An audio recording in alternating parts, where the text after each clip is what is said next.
get it to the beach out of the dinghy, and I had a tractor set up with a big sled on the back, and you back that into the water, put the marlin on the sled, and drag it up the sand to the scales. There wasn't a shark waiting to eat the thing between the boat and the beach? There was a few not too far out the back, though. Don't have to go far. You said you won that tournament once? Yeah, actually 3 times. Got 3 in a row. Of course you did. Yeah. 3 in a row. 3 in a row. Damn. If it was one of your bloody tournaments, I'd be sitting pretty. But I got a few wooden trophies and some fishing reels for it, so that was good. And how did it start out? Like, what was the origin story? Too much alcohol. Really? Okay. Says if God wanted us to have fiberglass boats, he would have given us fiberglass trees. It's for fishermen. It's not for taking the wife and the wife's friends. I think that it's a really, really pretty bit. And then there was a blur that went by and ended up in the cockpit, as far as if I can remember correctly. Welcome back, everyone. Welcome to the State of Sport Fishing podcast. I'm Nick Carullo, captain of the Showtime. I'm joined with Anthony Pino with Hooked Optics and captain of the Blood Money. We meet every Tuesday. We're joined by captain, mate, or owner in the sport fishing industry. And tonight our guest is Ross Finlayson, captain of the Weez and Great Barrier Reef legend. Thank you for joining us, Ross. Happy to have you on and looking forward to some great stories. Good to be here. Just ask for the right ones. So give a little intro, Ross. Okay, yeah. So I've been fishing the reef for like 32 seasons I did there, and still would be back there right now. COVID changed it a little bit, but yeah, 32 years there on the reef as crew and then as captain. Yeah, anyway, started in 89. Oh, there's a bit of a story to that too, but you start running out of time. That's like over beers, but yeah. There was a guy I really wanted to work for was Laurie Woodbridge, and he was a legend in Australia and every magazine article and so forth. And I came from a country town in Victoria. We were mad keen on fishing and used to read all the magazines and about all the different people that these Aussie riders, John Mondora and Vic McChrystal, would ride. It was pretty cool. And anyway, you'd see all the marlin fishing. It was in its infancy back then, and it was pretty big time. Anyway, this Laurie Woodbridge was pretty prominent in all the ridings on a boat called Sea Baby. And you'd be looking at that in the magazines and see the deckhands. You'd like, geez, I want to be a deckhand. And there was a guy that used to, the secondary school I was at, he was a rubbish collector at the school, but he talked a good game and he talked like he'd been and fished it. So I used to bug him all the time about it. Anyway, it ended up being true. He did know somebody and he did like a half a season up there, but he sort of fired it up in me a little bit more when I was at school, and I ended up writing letters to Laurie Woodbridge, and he replied back then. It was a bit harder than what it is now looking them up. I had to go to the post office and find a telephone book for cans and then go through all the Woodbridges and try to find or take a stab in the dark as which one would be him. So that the L and the V, Woodbridge was the one that it was, and I sent a letter to him and he answered me, which was kind of like you send it off and fingers crossed it went to the right one anyway. He answered me, and then I was only 14 at the time, but I left home at 17 and then went to Maritime College in Tasmania just to get a bit of a grounding in it. Got really seasick when I first started fishing, moved to the Gold Coast with a few mates to try to get on boats. There's more, I've missed out heaps more, but yeah, it was, in the long story short, 3 years after being in the Cairns game, I asked Wood for a job and I got to work with him and another fellow, Biggles, who's a good mate of mine. And that started the Sea Baby thing, and that was in 92. And then I ran that boat after Laurie died. He had a stroke, unfortunately, and he's still going all right. And he actually fished out that season after he had the stroke earlier in the year, fished out that season, and we won the Lexus tournament with him not being able to speak a word or, having a few difficulties from it. So that was probably one of the proudest moments we had there with him. But yeah. I was a captain or the owner? That's the captain, Laurie Woodbridge, yeah. Wow. Yeah, it was full on. You get him on and have to race upstairs and call in the hook up and finish out the leader in the tagging program, race upstairs and call in the tag and all that kind of thing. But after he had the stroke and retired, I took over the boat and started working for them and then just started leasing it from them and started my own business. It was kind of before I'd figured I was going to do it, but that was just the way it rolled. How old were you when you took that transition? That was 97. I was 27. Nice. Yeah. I was going to do 10 years on the deck with him. I figured 10 years would give me a good grounding, and the whole time, Wood was really good. He liked the fact that I was asking all the right kind of questions, I felt like, and most of the time, so you learn a lot, a lot to learn. How was the transition for you, so I always find it interesting, people making the jump from downstairs to upstairs. How were you received by other captains? Yeah, some used to think that I had all his GPS marks, and that only not long since come out anyway, so I didn't think that was much of a big show, and he didn't really need GPS marks. He'd been doing it that long. He knew on every part of every reef and every bit of structure. You know, the hardest part was Linden Bank to fix because it gets a bit hazy and you can't get good landmarks. But anywhere further north where there's reef, you always kind of know where you're at. So he didn't really need it. So I dealt with a bit of that initially. Mainly when you were catching big ones or doing well, you know, they'd ask, you just use a Woods marks, but there wasn't that many. Most people were pretty good. For me, one of the biggest challenges were always, or the ones that you're worried about the most, was engine room, you know, problems, because we'd fish the season and do, depending when I first started and I was trying to get it my own charters, it started out at 40 days and then the next year you'd do 50, then 60, and then it was getting up to like in the high 90s there for a while, which is hard going when you're doing every day and you do a 7-day charter overnight on the boat, all overnight, sometimes 4 fellas plus 3 crew on a 43-footer, anchoring at night, doing all the cooking and so on, and then you get back in and you basically turn around that evening, get all your laundry done, store up, fuel up and go again the next day for another 5-7 days, whatever they chartered the boat. So your biggest concern was always all the mechanical problems that you can have, but you just kind of learned as you went, really. And there was always people that could give you a bit of advice. Wow. It was tricky, but it was good. I loved it. Yeah. Tell us some big fish stories. How many mate. grand is? How many grand is? I've weighed 10. I don't know how many I've let go, but lots, you know, lots and lots in that 900, 950 kind of mark. I'm sure some were probably bigger and some were probably smaller. Who knows? But Yeah, there's been plenty of big fish. We're pretty lucky in Australia. How old were you when you killed your first one? First, that was 92, so 21. Oh, shit. Yes. And that was, you were a deckhand then? Yeah. Yep. Gotcha. Yeah. Gaffed a few and wired a few, and we put on the deck, and then, you know, obviously caught them as the cap. Was that like back in the days of the twisted up 19 wire, doubled up 19 wire twisted and stuff like that? Yeah. Well, sometimes double twisted. I didn't use too much of the double twisted. The captains I worked for weren't that keen on it. That was sort of mostly left up to the crew sometimes. Double twisted was good, but it had its problems as well. But it was a beautiful thing to grab a hold of. One wrap and you could hang on pretty well, you know, really well. But no, it was all 040 single strand wire, galvanized, which is, I still use it right now, you know. Still got merit. Yeah, interesting. Yeah, the wire's good, you know. Why is the wire? Well, wire and mono, but I like wire at times because I think it slides better in the corner of the jaw. Because when you got to slow on a big bait, 12, 15 pound, a lot of guys will use 130 pound Dacron or even 80 pound Dacron, and they stitch them up pretty good. So he's attached to the hook pretty well. So it's not like using an O-ring because you've got to deal with some rough weather and so forth. So when they eat it and you're trying to bust it away from the head, the biggest problem is doing all that. Then you've got thick leader coming through the jaw. And if he gets it a long way down, you've got the esophagus to deal with. 12 pound bait with a hook at its arse end, so you're either trying to bend it or break it off and then get it to come all the way out. So it can get tricky. Hardest part about it is hooking the damn things. Still always, because of how we've got to truss the baits up and rig them with big lead in them, you know, because some of the baits are pretty big and you're swimming them. Yeah. So there's all those little battles you deal with. But yeah, I still like the wire. I use a bit of both, mono and wire. And some guys, they use all exclusively mono. It's a bit of an individual thing, but I always like trying to think that I want to, you know, because you can catch them. You could actually catch them if you didn't even have a hook on the damn thing and you used it as like a teaser bait, and you can still apply plenty of drag and they'll jump and do everything, and you could get them on the leader and pull the whole lot out and probably chuck it out again and get another one. Gotcha. But I always like the idea that I'm going to get him right in the corner because he might be that one that I want to keep, you know, so I want everything pretty good. Yeah, sick. Yeah. How do you make that call, Ross, when you decide you want to kill one? Like, is that like something that the charter there's a lot of factors kind of come into that nowadays.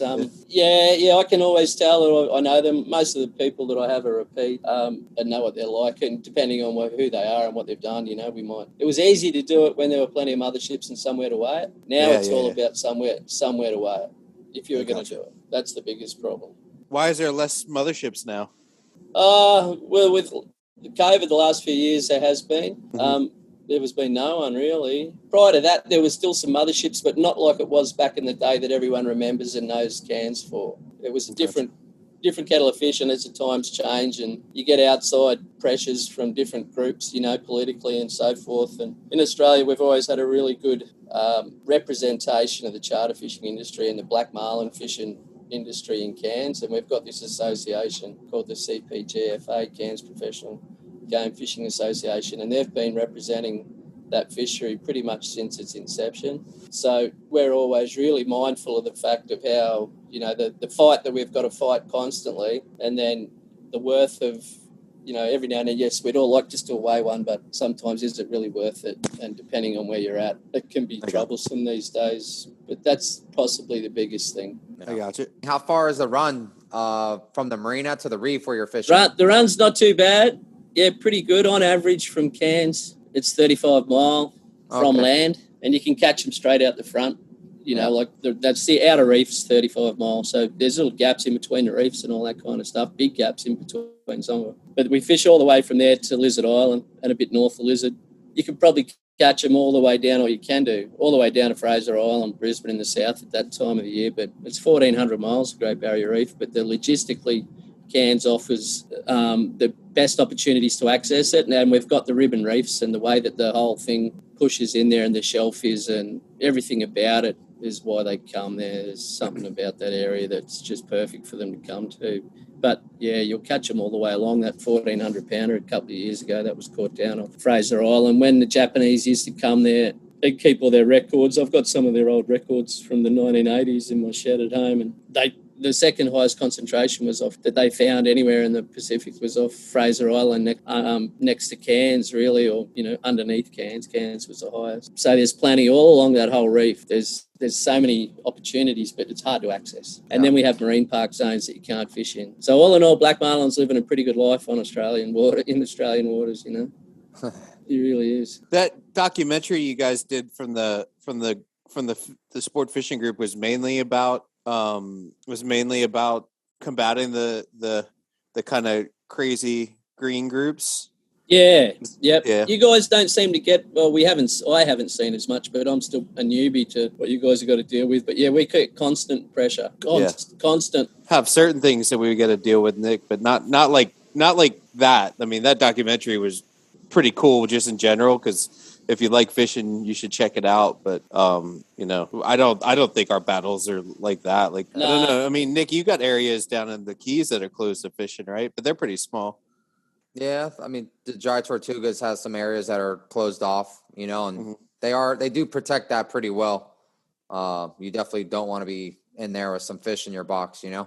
35% of the whole Great Barrier Reef Marine Park Zone, which is you'll probably think to yourself it's just a reef, but it actually extends out to it's 20 miles off the reef, all the way out, and all the way to the shoreline. And they wanted to have 30%. This is the whole of Great Barrier Reef, and then where it butts up against Queensland. So, you know, the outer reef is sometimes 80 miles from shore, and there's reefs all the way in, and then there's coastline reefs. So the Greens and the government, when the fight went on, that we really had to push for, they wanted to make 50 to 70% of the whole marine park green.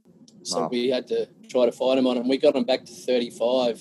And then there's still areas in the Cairns fishery that they allowed us what they call a buffer zone. So from September to December, you're allowed to fish in it, but only by trolling. It's basically just to allow our game to keep going. And then the rest of the year, it goes green. So there's 35% or 38 it is now, 8% of the whole Great Barrier Reef is a green zone, which is no take, protected. Gotcha. I think that, you know, it's good for it, but some of it's just it's an easy way for associations and groups to be able to appease people, you know, just by blanket banning, but it really doesn't solve some of the problems that they face. And how much enforcement? Fishing is an easy target. It's an easy target because you try to address runoff and global climate change and all the rest of it that they want to blame it all on. You know, they can't do much about it, but to ban fishing or to create green areas, it's kind of an easy win for them and looks good. That's my opinion. Yeah. How much enforcement is patrolling or enforcing those green zones? Yeah, there's plenty of Coast Watch. The Coast Watch planes fly a lot. They've got some really sophisticated gear on it. Yeah. And marine park boats are out there all the time. Wow. Which is, if you were to see what we have to do paperwork-wise in Australia just to run a charter fishing industry, let alone, you know, the logbooks for the marine park, the fisheries logbooks, and then risk assessments on the boat, your passenger manifests and so on and so forth. It's out of control. It's a tough game being a charter person anywhere in that southern hemisphere, Australia or New Zealand, to be honest, just with the regulations and all the stuff that they're coming down to. You know, I guarantee in Australia in the next 5 to 10 years, you'll need to put on a rigging harness to climb the tower. Yeah, 100%. Wow. Interesting. Gotcha. Yeah, So, you start, because they want to know everything that a deckhand does. So you try to put down on paper for your risk assessment, taking the leader and cutting them off and doing all those things that we do. Wow. You know, that stop you fishing almost instantly. But yeah, that's just because Australia is a lot different to you guys. You've got such a high private boat fleet, like they're everywhere. Yeah. But Aussie's nearly all charter boats. Anyone that sort of gets to Cairns, there's a few private ones these days, but not like you guys have. So it's nearly all charter. So what's the give us a typical trip on the reef if me and Nick were to come as a charter. Not that we'll just dream of that, but Well, you'd probably get into Cooktown the first morning, have a flat white and a meat pie while you're waiting to get on board the boat. Then you get on, I reckon, with all the gear. This is if you were doing it on the poverty pack, you know, the liverboard. But if you were doing it on the fancy and you had the mothership, you can burn out the first day on the game boat. Mothership will be behind the reef. We'll meet the mothership, offload the gear, meet and greet, maybe a little cocktail, you know, morning cocktail, depending on what time we got out there. Sometimes we'll bait fish a lot of the times on the way out because you got to catch all your own bait. There's no buying bait with the stuff, you know, the kind that we're using. Yeah. So you bait fish your way out, which is half the fun anyway. And a lot of the times it's blowing 25 to 30 knots, so you can only go slow anyway. And then we get out to the reef by midday or 1 o'clock, and if it's rough, try to find a little way out, an opening that you can get out there. And I'd say turn left because our southeast trade winds blow up the coast, and you basically turn left and go down, see if it's a rough one. Fish out the afternoon and find a good anchorage, put the anchor down, have a few beers, cook a feed, and drink a few more beers, talk some story, go to bed and do it all again the next day. In the mornings, if you've got plenty of bait, there's plenty of good spear fishing and snorkeling. You can do sport fishing, chucking poppers and jigging and all that sort of stuff. It's great fun. It's endless. It's unique. Yeah. It's worth going. You'd love it. yeah, I'm sure we would. Now, this is a fishery after my own heart, Ross, because everybody that I know who've talked about there always says that you guys don't start fishing, like actually marlin fishing, until like 11 o'clock or something Funny, insane like everyone that. always wants to ask that. Yeah, it depends on how big the night before was. That's mainly the reason why, because that would have come about at Lizard Island and the Marlin Bar. But depending on tides and what's been going on, and you're bait fishing, because that can take a bit of time. And like everything, you got to wait till the sun comes up enough so you feel like you're good enough to see all the reef and everything. I got you. Can't be going too early. You're out and putting the baits in the water by 9:30, 10. And if I go at 8:30 or 9 sometimes, depending on where I'm at and where I want to get to. And a lot of people think you're too keen. And you do get it's nice to sleep until 7 o'clock when you've been going back to back to back to back. Yeah. 30 or 40 days. But yeah, there's sometimes we get up early when we've got to go wide of the reef to find some good water and find them out, 5, 10, 15 miles, sometimes more. We'll leave early then. And a little bit like that fad stuff in Costa Rica, but no fads. You go out and throw the chute and drift around a couple of nights, don't sleep at all, and do 2 nights, 3 days, and you can't wait to get back in behind a reef somewhere. Yeah. Now, when you guys go out wide, do you guys? I read some article years ago that they lure fish a little bit more out there in the deep. Yeah. Yep. Gotcha. Well, you can lure fish on the edge or the deep. You can do it anywhere. Yeah. A lot of guys try lures out there trying to cover the ground. Mm-hmm. But then once again, if you're on a 43-footer and doing 7 days, you got to watch what you do when you do that, because you use too much fuel. So then you might go to your boats in, but you can use both out there. They all work. Gotcha. I like trolling the lures on the edge or out there, really. And then how do you guys? What's your typically when I see the videos, I only see like three baits in the water, maybe, or 2 baits in the water typically. Yeah, 2 or 3, gotcha. Depending on how much bait you've got. Depending on how much bait you've got in the weather. I got you. And then I think my uncle fished with you a couple, like 4 or 5 years ago. Yeah, paused out. Oh yeah.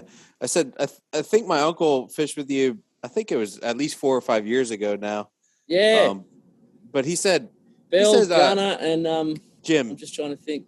And Jim Rogers. He was he was kind of perplexed because you had an instance where like a couple fish were raised and you only wanted to try and catch that big one, or something like that. I can't remember what it was, but he's like, you don't have like a 50 or something we could throw at the small ones? Because how's that? Sometimes do.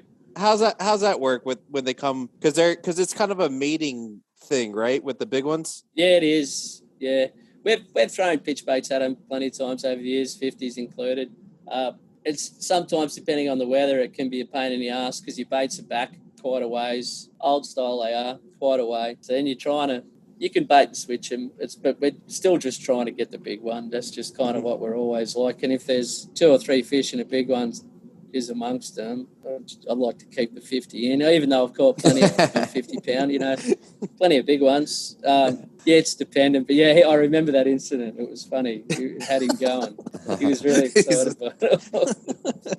So, all right. So, yeah, can you elaborate a little bit on the reason why you guys can sometimes or often see a lot of like one big fish and 2 or 3 little ones with it? Oh yeah, I've seen like 3 and 4 big ones together. I had 4 come down a wave. No, 3 big ones come down a wave on a scad there one time on number 10, and the big one jostled, and they're all over 800. And the biggest one out of the lot jostled them out of the road to eat a scad, But yeah, I've seen, I don't know, you kind of lose the count. I've never quite been able to keep track of them all, but I reckon there'd be 7 or 8 or more behind me sometimes with a female, or sometimes 2 big females and a whole bunch of males coming down seas. It's a sight to see. It's pretty damn good.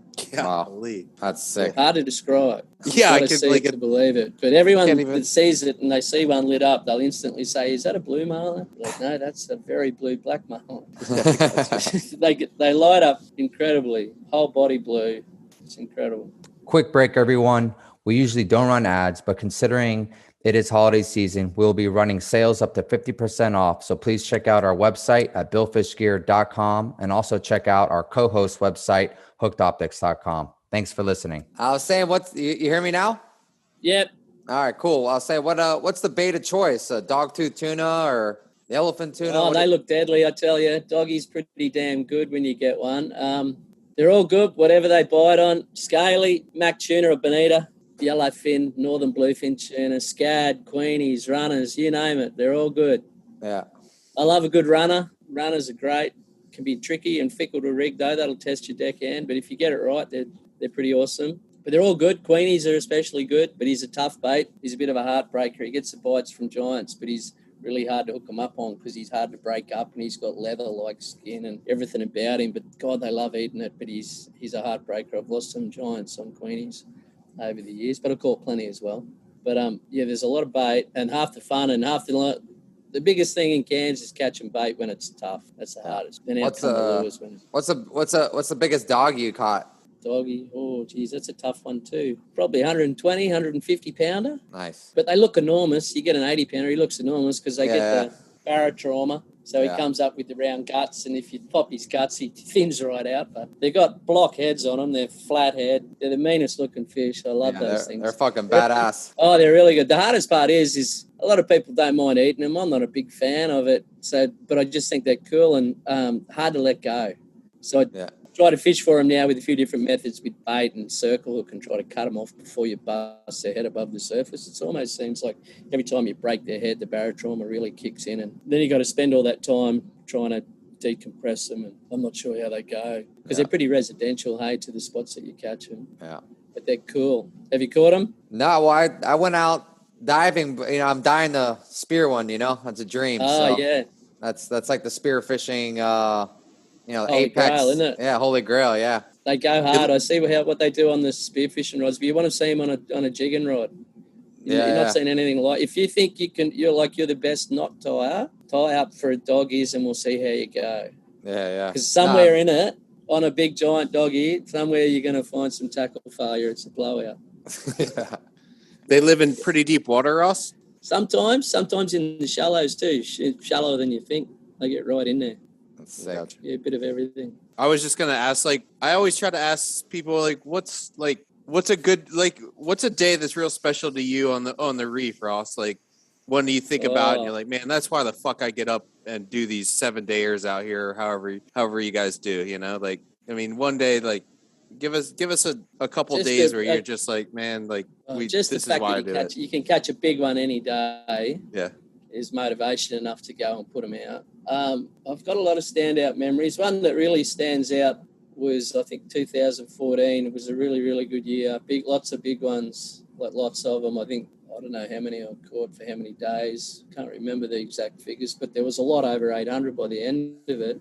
But there was a couple of week period there off number 10 where we were on a bit of a roll. We'd won the Lizard Island tournament, and I had Stephanie and Tim Choke come over, and they'd been fishing with me a few times, but this was the first time that she'd come and wanted to fish 50 pound, and Tim didn't really care too much. And Steph was supposed to fish until 4 p.m, and then Tim was going to take the rest of the afternoons. But the bite was next level. Every day you went, it was a giant, and might not be like a red hot bite. And it took till 4:30 to get a bite every day that they were there on this trip. Not every day 4:30, but it seemed like it was. We were staying in at the island, and I'd been doing it a long time, and I couldn't sleep at night waiting to get out there the next day because there were just so many big giant ones getting around. And then we caught numerous 700 to 800 pounders, 600 pounders that we fought into the night and all this kind of stupid stuff, and then got to negotiate the reef and get back to the mothership. So that's a whole 10 o'clock back at the mothership program before you've had your dinner, because you took 2 hours of picking your way in behind the reef, trying to peer over the bow, no spotlight, and using the ambient light off the star and the moon to see any of the bombies, and plus a bit of memory, but that's not always the best to trust. But yeah, there was a big one every day. And then on the end of that trip, we caught an 11.11 on the 50 pound, which ended up being a world record for her. But that whole week was incredible. Tim caught a giant one I thought was about 1,200, and we had another one on for Steph that was 11 or 1,200 that we got a gaff into, and it got away. And it was incredible. Fishing was awesome. And the whole season, I think every charter caught a really big fish, and a giant's 8+, but, the nice ones are the 950s and bigger. And if they're what you think is bigger than that, then it's pretty damn good fishing. And that whole year was really good. So that 1 week was a bit of a standout for me. Could you tell us about Lizard Island a little bit, Ross? I mean, it seems like a pretty favorable place, and the tournament and everything seems like a pretty big deal down there, or just around the world. It's the best, mate. It's a pretty desolate island. It's absolutely gorgeous. I remember I'd done 2 seasons before I got there. Like, I hadn't even got to the middle ribbons in my first 2 seasons. We've been fishing Linden Bank and the Argent Courts, and all I wanted to do was get to the ribbons in my 3rd season. Finally got up to Lizard Island, and, you've been hearing all about it. It was this spot that everyone just talked about in Australia and everywhere. And finally got there, and I remember sitting there. There's a pergola on the beach, little spot, and we'd all go there to, enjoy the evening, the stars, all the boats in the anchorage right up to the beach. You could just about put your anchor on the beach and drink a few beers, tell some stories. And I remember looking out into that bay thinking, this place is incredible, and it is. It's just the most gorgeous bay. The Marlin Bar's a great time, catch up with people. There's bait fishing. It's 9 miles from the reef from Lizard out. We bait fish our way out in the morning, catching bait. It's the nicest anchorage. You get a good night's sleep. Even if the wind's blowing through Watson's Bay and it's puffing hard, it's just beautiful. Man, that was getting good too. I know. It's probably still talking.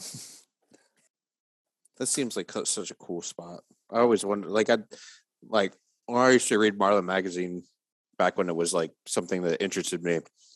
Well, those articles about down there were so cool. Yeah, that's insane. Are they going to take that boat to Australia?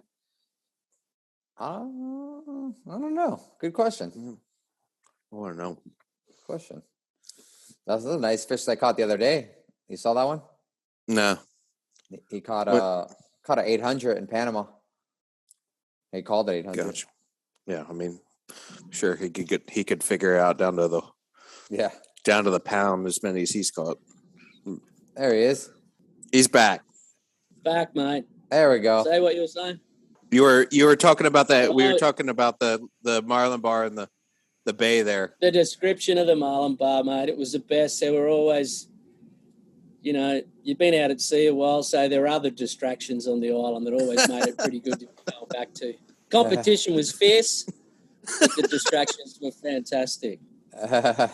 So we loved it. Lizard Island's beautiful, and the anchorage and all the fish that are in it, the cod, you know, the GTs, everything, the life, it's just beautiful, crystal clear. It's a glamour spot. Now, is there like, do people go to Lizard Island other than fishing, or is it kind of, did it start with fishing and now it's more? Started with fishing, and then it went a bit like artsy-fartsy, you know, for the rich and the famous kind of thing. I think if they were to get back to their fishing roots, I think it'd be great. We all have said that, because it was all just for fishing. The whole island started like that. Gotcha. It was fantastic. I was lucky I weighed one there.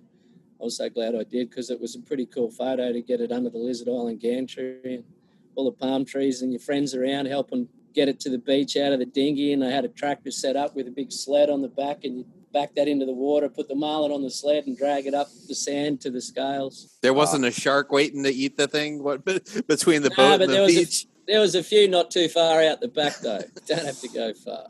And then the tournament, you said you won that tournament once? Yeah, actually 3 times. Got 3 in a row. Of course you did.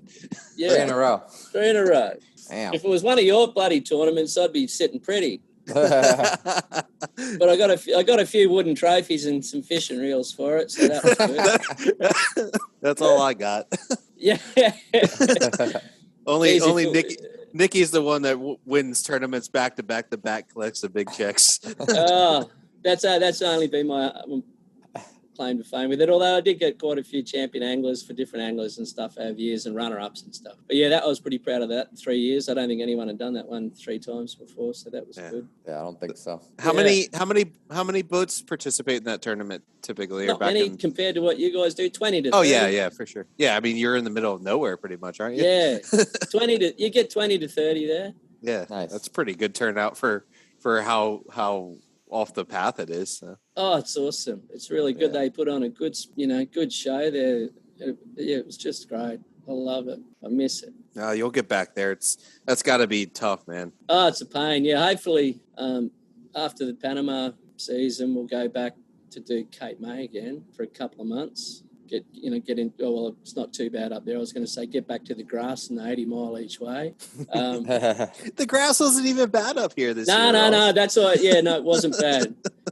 Definitely the fishing wasn't that great either. No, it was pretty good. It was pretty good. Do that and then hopefully get the boat on a ship to Australia by the end of the year. Okay, so you are taking that. So let's talk about the Weez program and how that all came about and what you guys' plans are. Well, she's a beauty. She's a 67 Scarborough. You spent a lot of time here in the States researching the boat, or here in Central America, because I met you once in Capos, and you were there just kind of hanging out, or I think it might have been Los Sueños or Capos. I can't remember. I came down one time to look at the boats when I was first looking, because Nick, our owner, the owner of the boat, he was a client of mine that fished with me, and we just used to talk story on the flybridge about boats, and he always likes boats, and just, where would you go? What would you do? And then he just happened to, at the end of one season, he was talking about it, and he was like, well, I think the hardest thing about doing this kind of thing is finding the right skipper to run it. And I kind of looked at him with that look like, I'm getting you adrift there, mate. Maybe we better have a chat after this. And anyway, sure enough, I was flying over there in December after the end of the season, which was for me at the end of November, beginning of December. I've been home about 6-7 days and flew over and flew into Norfolk in Virginia, and there was snow on the ground. I was like, how do they catch marlin here? Like, you sure? Have they landed me in the wrong spot? 40 degrees here today, buddy, or I don't even know what this is chilly. Anyway, got a hire car, drive down to Outer Banks, and I'd already been talking to arrange the visit with John Bayless, Paul Spencer, Ricky, and Paul Mann. And there's heaps of other boats you could look at. They're bloody everywhere, but I was like, gee, I haven't got that much time. Those 4 all seem pretty reputable. I'll go and have a look at those. Now I know why they call them cold molded. Jesus, it was freezing. We got down there, and they were all nice. I went to all of them, spent a lot of time with John at Bayless Yard and Ricky. Daniel, Spencer showed me around, and basically they were all bloody beautiful. I thought they were just incredible. The one criteria we did have is that he was hoping for the cold moulded boat, so, with wood. And I didn't mind it because I'd had a foam boat, 4-inch Sea Baby running, so I thought the Spencers would be fine, and I'm sure Nick knows what they're like. They're beautiful things. Yeah. So they were all good, but Ricky had the earliest time slot, and we really liked Ricky. I liked them all. tell you the truth. You couldn't discriminate. It all got that beautiful hospitality of the North Carolina Outer Banks people. They're on another level. They're fantastic. But yeah, we ended up with Ricky and really happy with the results so far. Nice. He's a beaut. And then you're the owner of the boats from the States? He is. Gotcha. He from New is. Jersey or from Maryland originally. Oh, I gotcha. Yeah, he's down in Florida. He's lining up to come down here shortly, and then we'll be fishing in Panama up until possibly mid-May and try to get it back, probably to Ricky's for a few touch-ups and so forth. I hadn't shipped a boat before, but it seems like you do more damage sometimes shipping the boat than probably taking it on its own bottom. So, a few paint touch-ups with all the strapping down and so forth to take care of. Might take a month off in June and then do the Cape May season. Nice. Gotcha. Try to find out all the information from Anthony on where they're at, but as long as they're somewhere reachable from Cape May. Gotta get my phone number, man. Yeah. Now we're buds. He doesn't pick up the phone though during tournaments. I hear. Oh, come on! Yeah, no. Well, Nick, you don't even know. But no, because I'd seen the boat out there, and I kind of over the course of the season, people were telling me about the boat, and I was like, "Why does that boat have a bow rail?" And I was like, and then people were telling me, "Oh," and now it all makes sense. So I was just like, "Yeah, I mean, yeah, feel free." Why does it have a power rail? It's funny that. I mean, it makes sense where the type of work you got to. Oh yeah. Yeah, I think if you were to ask any deckhand how they like being up the front and 25 to 30 with a dragon anchor and pouring rain, trying to lift the anchor and then tell me where we can place it next so it won't start dragging, to have no bow rail. It's funny because in Australia we all see an American boat. Oh, look at that boat with no bow rail. It's like the opposite. I don't think I've ever heard that. Yeah. I don't know how many of my old mates that are fishermen from way back have said, "You bloody better get a bow rail on that thing. Don't be like those Yanks." And I'm like, "Yeah, no worries." Oh man, I'll be curious to see or hear how that boat's received down there. Like, that thing's gonna. I mean, I know you guys have some. It's gonna shine. You guys are gonna have you have some American boats down there, but nothing like what you got. I mean, that thing. Nah, we haven't, but we've got a couple of really, really, really good boat builders down there. Obviously not as big as this one. The ones that stand out are O'Brien and Asa guys. Yeah, the Asa guys are cool. And there's another one, Norman Wright, which is in Brisbane. He's built a beautiful boat there called Aurora at the moment. It's sort of along the lines of American style, but with a lot of Australian influence, higher in the cockpit, deeper in the cockpit, so to speak, higher covering boards, big freezers, really good setups. Did you build... I mean, obviously, the idea was to build that boat and take it to Australia. Did you build that boat a little bit differently than maybe the typical American program would? Because you were going to Well, no, second Viking's got one. But yeah, I did do stuff in the cockpit, in the mezzanine, but not a lot. Put a big brine tank in because my back, what would you call it? Your transom box is a live well and 4 tubes. Mm-hmm. So we use a lot of brine tanks in Australia for when you're catching bait and all you're eating fish, you can just fill it with salt water and it gets cold. And this thing's awesome. I can fit 7 to 9 of those 30 to 40 pound yellowfin you guys catch all the time in the brine tank. So, plenty enough for a feed for a private boat. It's not like you're trying to cover the dock like you fellas do at the end of the day, but like how much of that shit can you eat?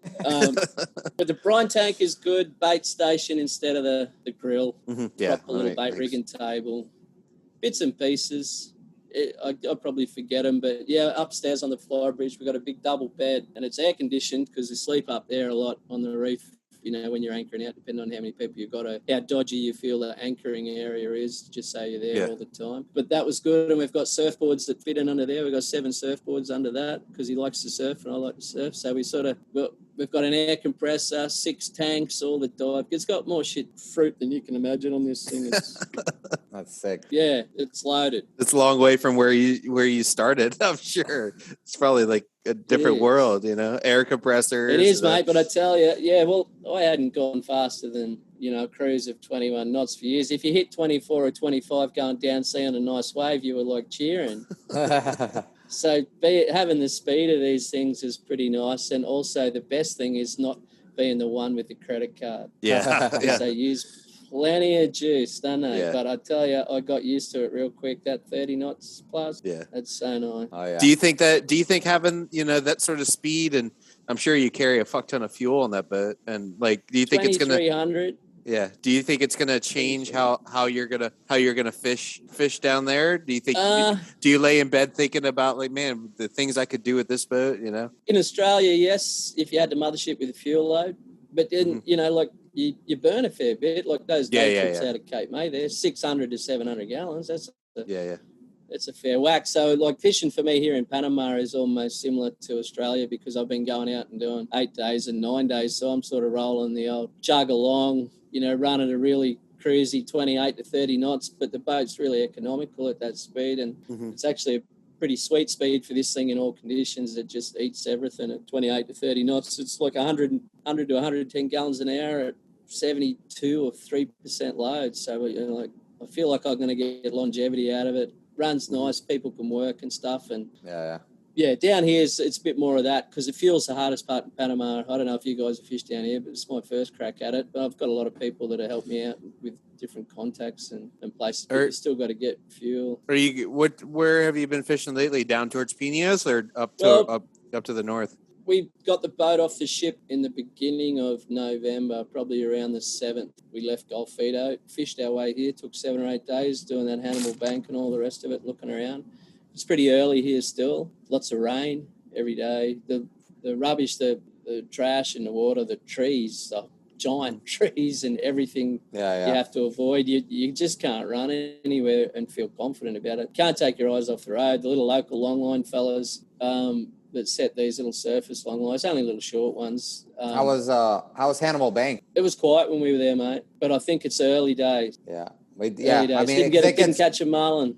It gets good there, like, because I dove there in like April, and that's when that whole fishery just lights up. That's what I'm hoping. We got here kind of early, and it's mainly myself and my crew until January. But that's going to give me a chance to get anchorages, all the bits and pieces sorted out for the upcoming, 4 or 5 months for the family. Because he's got a big family and not all are fishermen, so I'm trying to find surf spots and some anchorages, nice spots to go ashore, all the rest of the bits and pieces. But we were up in Tropic Star there a week ago, and the fishing was pretty reasonable. We caught black, a few blues, sailfish, shit ton of those dolphin fish down here. Oh my God, they're going to drive us mad. They're not small ones either. No, they're ankle slappers. Deadly.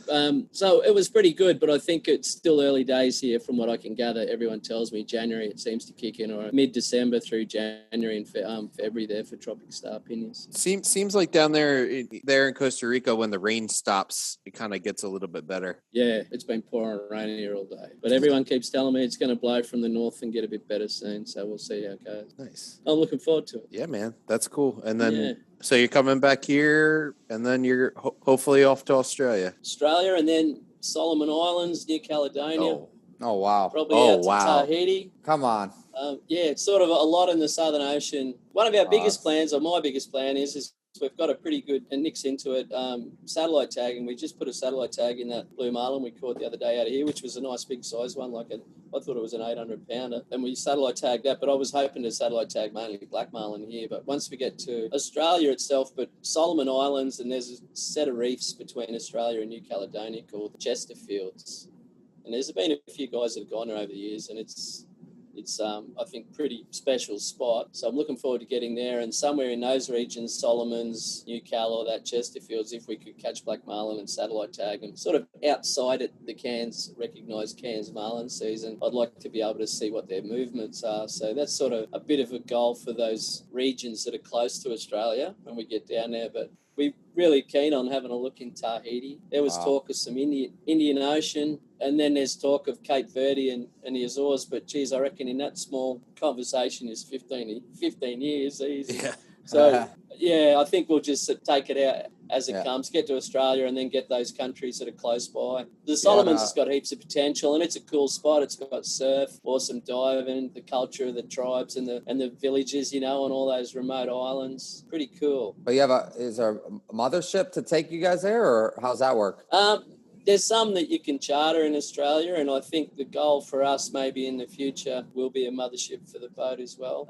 But at the moment, in most of those regions, I feel like you can charter motherships. There's a lot of boats that get around that South Pacific into all those places. And if you start talking about amount of time that you might want their services for, I think they're all pretty open to doing new things. Yeah, Mothership makes it really easy. Only way to go, really. But they need plenty of fuel. Yeah, of course. So, like, when you think about exploring these areas that are kind of adjacent to the Cairns area, do you have reason to believe, like, it's kind of a mystery is it kind of a mystery where they go after? It isn't. It's not. If you Google Great Marlin Race, Black Marlin Australia, and you start seeing some of the tag movements, I got a bit of an idea on a lot of the ones that have that they've satellite tagged in the regions that looks like that they travel through, and the Solomons is one of the highways that they go through. Louisiades, which is part of New Guinea, as it comes down to the Solomons, all through that region, and then New Caledonia, and some of them will go south as well into other areas. But I see a big black marlin not long just weighed in Tahiti recently, so they get them down there in Fiji, all through that South Pacific and the North Pacific. Yeah. So there's potential.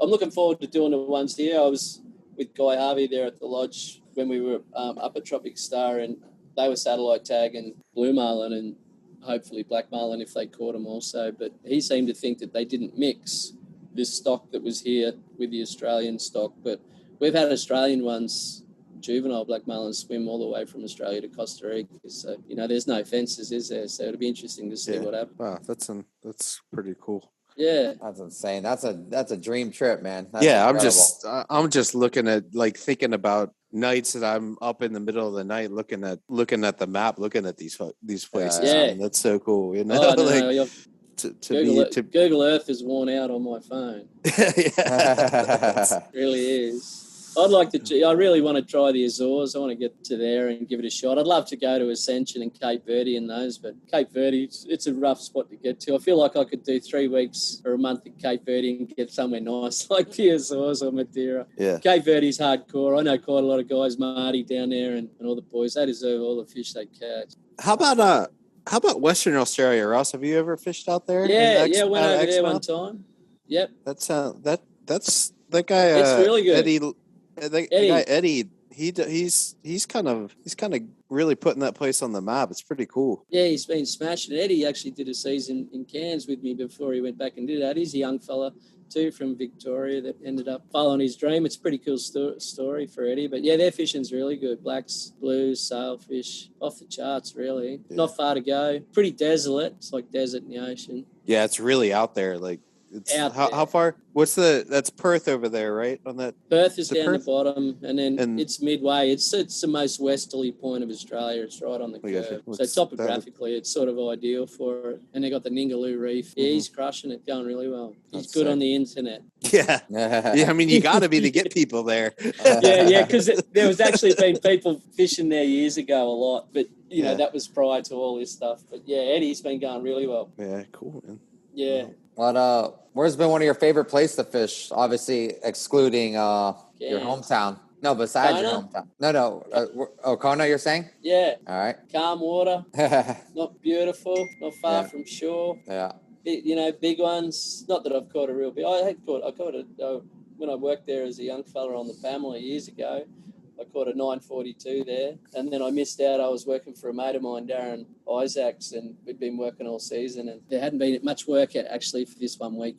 And there's another bloke there, an old surfer legend, Del Cannon on the Blue Hawaii. Del needed a deckhand in it. Darren's like, I go and fish with Del for the 3-day tournament. We haven't got anything on the books. I've only got that 1 day trip. Like, nah, Daz, we're buds. We're the team. I'm not going to do it. And he's like, you should go and do it. It's money, All right, I'll do it. So the first day I go out and he's got the 1 day charter, gets a stand-in deckhand. We hear on the radio he's got one on, big one on. Fought it for ages. And then they caught it and they were going to bring it into town. We got our boat and there's a weigh station in town at Kona, and then the harbour's quite a distance away. We get back to the harbour and I clean this big old Hatteras and chamois it as quick as I can to go into town to see Darren. And he backs the spellbound in. He backs the spellbound into the bloody harbour, and I'm looking at this thing on the deck, and he's looking at me, and I'm like, man, that thing's got to be 1,100 pounds. Anyway, we get it up onto the concrete. He gets out of the boat, hitches its tail on there, and him and I are looking at the scales that they lifted, and I think it was 1356. So I could have been there. I got a photo that somebody took of this thing laying on the concrete,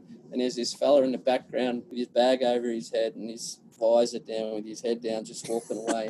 And you can see the devastation in my face. It's a classic photo that they didn't know I was in the background, and I eventually saw it. And I'm like, that's me in the background looking devastated. Anyway, it was good for me mate Darren, but missed out on a 1,300 pounder. So Kona's a really good spot. No.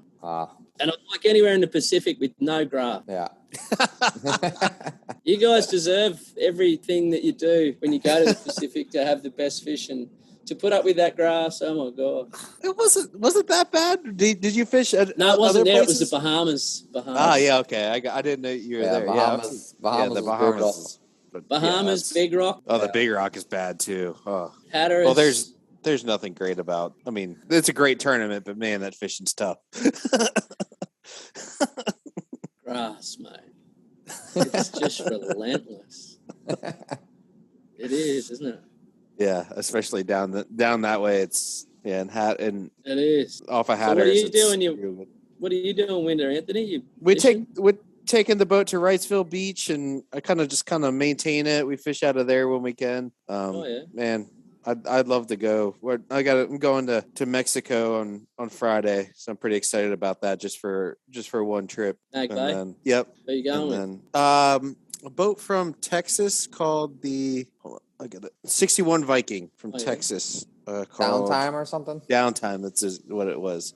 I don't know. Spot. Yeah, I'm sure. That's a cool spot. I like it there. Yeah, I mean, we go. I wish that we spoke with Evan last night about that fishery, and there's a lot to be. Everybody knows about the incredible striped marlin fishing there, but the locals don't even care about striped marlins there.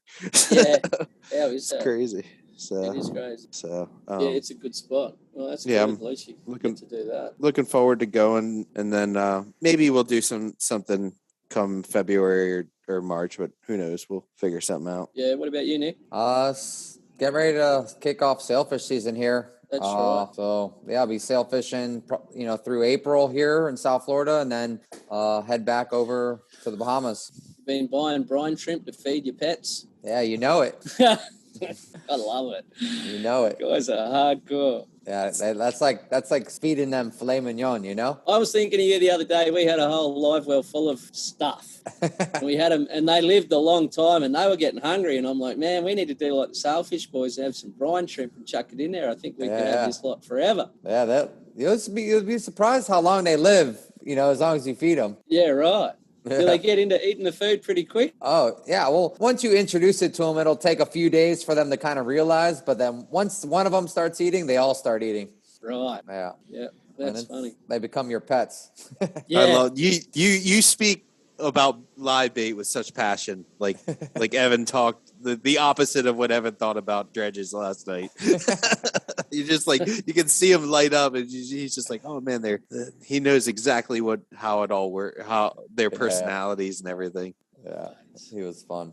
I think this is a bit of a live baiting program down here. I haven't done too much over the years. We've done a fair bit, depending on where you are in Australia, but too hard to do it off cans. The bites are too many bites. It's just a waste of time. If you persevere with it, but it's hard, no one's got tubes. You're trying to catch the bait where you want to use it, and it's never there when you want it. Yeah. All those things. Do you, when you were full-time down there, Ross, did you do other sorts of fishing outside the can season? I was a barramundi guide, had my own guiding business for a while with a flats boat that I do in the off season. Mm-hmm. Did a lot of fly fishing for him when I was into it. And mainly for me, if I was going fishing, I would have gone fishing for barramundis. And then fishing-wise, charter-wise, in the winter, we catch a lot of mackerel, Spanish mackerel, which is different to your guys. It's like a king mackerel, but tastes really good. And good fighters and whatever. That's our bread and butter as charter fishermen in the off season, catching mackerel. But you don't take your boat south to no, I used to go down to Port Stephens, like Gold Coast. I used to do that years ago, but it cost so much to relocate, and then the amount of charters you'd need just to pay for your relocation, it was never worth it. Yeah. Some pretty cool. Ross, you ever do that? I see that catching those the little black marlin in the shallow water. No, I haven't. But yeah, Fraser Island's awesome for it. I've fished there a lot and went there all the time as a kid and didn't even know those buggers were right there. And I was catching brim off the beach. If I'd have just been able to cast it a bit further, the pippy, it might have had a bit more of a chance. Yeah. But that's yeah, a cool it's fishery. awesome, eh? Yeah, It's awesome, isn't it? That looks sick. Yeah. Yeah. The little babies. Yeah. They're like, they're 5-6 months old, and they're in there burning around in the shallow water, eating all the white bait and anything they can get a hold of. That's sick. Yeah, it is. Yeah, the whole of Australia is pretty blessed. Yeah. With good fish, and you can you catch them everywhere. You see all the sword fishing they're doing off Victoria now. Like they catch them 900. Wow. Yeah. 900. Yeah, there was a guy that got one. I think it was just shy of $1,000. It might have been 950 something, but it was a big one. That's a big one. Yeah, there's been 700s and 800s all caught down there, and it's relatively new. Only since people got into daytime dropping in New Zealand, which was always known for it. But they're only 3 hours away on a plane. We've got just as many right there, so it was kind of an untapped thing, and they're getting into it now. There's a couple of guys that have really got it dialed down in Victoria, so there's good fishing everywhere: blue, black marlin, striped marlin, sails. It seems That's like sick. you have like half the population of California and the entire your giant continent there. Like there's just there's just nobody there. Yeah, it's perfect for it, isn't it? It just sounds amazing. It's a good spot. It Damn. really is. But I don't know where else I'd like to go. All these places I just mentioned. Tahiti's one. I feel like Tahiti would be cool as shit. Oh yeah. Real So big many surf islands, there. Big surf. Yeah, big that's surf. scary I'm not quite Chopu style. Yeah. That's a towing. You better bring the jet ski. Ooh, yeah. It'd be cool to go. It'd be cool to go there and just see it though one day when it's really pumping though. Yeah. I'd love to see it. It's got to sound incredible. Yeah. Yeah. Have you been to the Pipe Masters in Hawaii? Anyone done that? No, I've never been to Hawaii. I don't even surf, but I've I been just there. think it's so cool. It wasn't pumping though when I was there, but I mean it was I guess big enough, but not what it really can be, It's awesome. Yeah, it's something special. Yeah. Not that I was out there in it, but I like watching it. I sat on the beach. Yeah, I did too. You want to go out? No, I'm all right. I thought you like surfing. Yeah, I do. I like living. I still like surfing. Yeah. Yeah. What else can I tell you, boys? This boat, she's a beauty. Ricky Scarborough does a nice job. Yeah. I've loved some of his late builds. Yeah, he's got a lot on the book. He's a busy boy. Yeah, they all are. It's pretty cool. Yeah, they are, isn't it? It's wild. Yeah. No, that's pretty much it for me, Ross. So thank you. It's so cool learning about Australia and we're only scratching the surface. You need. Oh yeah. You know what? The best one of these would to get like myself, Aidan Bell, Biggles, and Timmy Dean and Simon Carossi. You have 5 guys all going on. Oh boy. Yeah. Backwards and forwards with a few stories, and then it all comes out. It gets pretty good then. Yeah. That'd be cool to do. And you're getting pretty dialed in with the sonar there, Ross? Yeah, well, I don't know how you measure that. I find a lot with it, and I get bites, so I guess that's getting dialed in. I love learning it.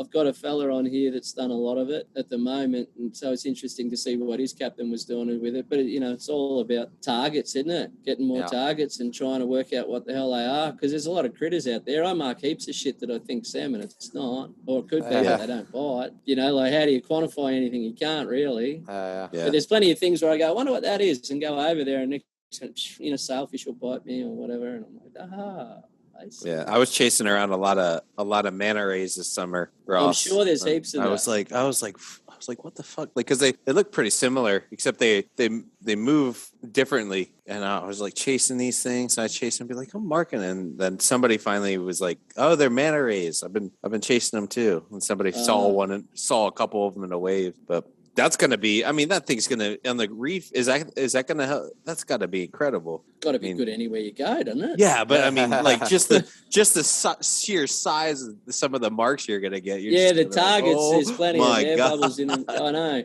But there's plenty of other shit swimming around. The mud wallopers, the sharks are thick, and they're big. So I bet you they'll have a good return too. Yeah, you guys lose a fair amount of fish to sharks down there, right? Yeah, they're not so good. It's a bit like it's the same as what you guys are having, although you're not possibly losing as many marlin yet, but once they start catching onto it, you'll start seeing it happen a bit. Did you see it get worse over the years? Yeah. Or has it kind of been the same? It's gotten worse? Gotcha. I'll be eager to hear how you do with that sonar in Hannibal Bank later in the season. I thought I found a couple there the other day, and the There's live some baits big tunas there. Big tunas. the live baits made me feel like I had them there because I got 2 really good targets, got him on the down sounder, and I'm like, that's got to be him. And I had a couple of very nervous baits twice over the course of the day that I fished there, but I never got bit. So it doesn't mean it wasn't them. Yeah. But I've seen them there. I know they're there. Big tunas. Oh, the tunas. Yeah. I've seen a big black marlin there when I was diving for the tunas. I've seen the big black there. So. Yeah. Everyone has just been telling me that I think come February, March, it might start to pick up that end a bit more. March, April is when all the tunas start showing up. And I guess a marlin too. Yeah, they're not. Yeah, not far behind them. Is that when place? I was coming up from Golfito, all the action, it was bugger all life on the edge, it seemed like, but out in 600 fathoms, all their local little tuna boat, they had tuna action out there, and then I was getting blue marlin bites around them. So there's been a lot of that at the moment, more so than blacks on the reef. Even all the boats at Tropic Star, when I was there, I only heard of one get caught on the reef, and most days those guys didn't even fish the reef. They were running out to find a trash line because there's just logs and floaters all over the joint, and then all the sails and the blues are on the floaters, and they catch all their bait out there amongst all the rubbish. We went through one rubbish line there the other day. I don't even know how we did actually get plastic on everything. And I'm like, oh, this is devastating, and couldn't wait to get through it and drive away, where in fact then I find out later on that that's kind of the opposite. You just go and fish around the edges and in the middle of that, because all the bait and all the fish are in the trash. So, one man's trash is another man's treasure, but it's still a bit sad to see. Yeah. But that's what they're doing. They're just going out there to the trash lines and finding floaters. Yeah. Logs. Big floaters. Anything. Floaters. Big floaters. Found a fad, one of those floating fads from the long line boats, with a beacon on it. Pretty good fishing off of that. I've had some decent days off of those. Oh, yeah. So. But that's what it's like at the moment, and it rains a lot. Well, so we're going to do a road trip in the next few days, go up to Boca Chica or across to Boca Chica and check out where I can get into to get some fuel. So it's all the logistics of that there now, trying to see where I can get fuel and get people flown into and get provisions, what's their kind of deal. Are there a lot of boats that, like, I guess you all go kind to of Costa Rica. Yeah, they all go to Costa Rica because it's kind of, here. But it's kind of a multi-day thing anywhere you go, pretty much, right, Ross? As far as I know, I don't know. Yeah, gotcha. Yep, I think it's. I've actually wondered that why it hasn't been more popular with traveling crew, and I think it's just the ease of the marinas and the fads and everything that they've got off Costa Rica that they all do it. But it's a fair run, Panama City, if you want to run out of Panama City, and it blows that big offshore wind, that they get later in the year. You would have seen that, Nick? Yeah. Northerly. So they reckon it can get pretty shit in the bay here in Panama City. So all the trips are multiple. So maybe that stops a lot of people from getting here. Plus it's a little trickier, I think, with good anchorages and then distance from even the anchorages. Like it's hard to find an anchorage that's closer than 20 mile from, say, Hannibal Bank or Aruba Bank or any of those places. I think Sebaco offers Aruba a pretty good distance, but if you run 30 mile each day at 30 odd knots, you're still using some fuel. So the multiple day trips take a little bit more planning. Yeah. Gotcha. Well, the Montuosa, do you know if you're allowed to like anchor the boat up in there at Montuosa? Yes, you can, but it's got no protection. But you can. That's where we would, we take like a big pank out there, and then that's where we would just camp out on the island, and then we just run out to Hannibal Bank. Spot? Oh man, it's sick. It's super sick. And they reckon I was shooting wahoos right off the beach. Were you really? Yeah. That's sick. Cool. Yeah. I haven't looked there much, but I expect I'm going to try to do a lot that way, until everybody gets here. Yeah. I feel like we want to fish that northern area a little bit more than Tropic Star, just because it's a little bit more adventurous. Yeah. Feels that way anyway. Oh, that's cool. Yeah, you have a good trip. Yeah, fuck yeah. Right. If I can get over these Panamanian guts. It goes away. I got it in Cabo. Same story. You always seem to get it not long after being there, it feels like. Oh, yeah. I always get it in DR. Do you? Oh, yeah. Always. Right when I get there. Yeah, it's always like the first, you just at this point you're just like, all right, let's just get this over with. Don't even try to avoid it. Just jump right into it. Get through it. What else can I tell you, fellas? I think we covered it, man. That was awesome. Ross, thank you very much, man. It was good. Yeah, getting to know you a Nice little talking to you bit. both. Yeah. And I'll be. You should get me on again at the end of it and see what I got to report. Yeah, hell yeah. Let's do it again. Yeah, for sure. We'll get you on towards the end of your trip. Yeah, say what's the scoop? I can give you a bit of a rundown. I hope you have a bunch of good fish stories for us. Yeah, so do I, mate. So do I. Awesome. All right. Cool, Ross. We appreciate it, sir. Guys. Well, thanks for your time too. Yeah. Thank you, thanks for joining us. Thanks for listening. If anybody has any questions, shoot them the podcast at billfish.site. Ross, thanks again. That was awesome. And no worries, Nick. We'll talk to you soon. Pleasure. All right, guys. Thanks, sir.